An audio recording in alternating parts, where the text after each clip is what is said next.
नमस्कार मंडळी, तर स्वागत आहे आपल्या एका नवीन मिनी ब्लॉगमध्ये. तर आज आम्ही पुन्हा एकदा आलो आहोत गणपती शाळेमध्ये गणपती बघण्यासाठी.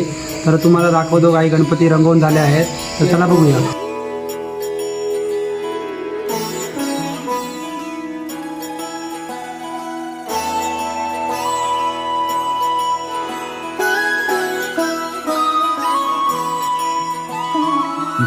जय हो शंकरा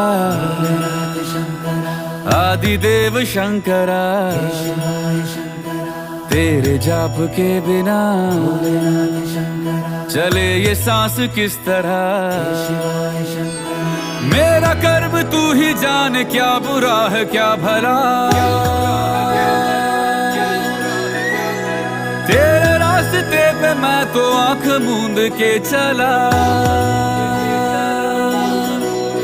तेरे नाम की ज्योत ने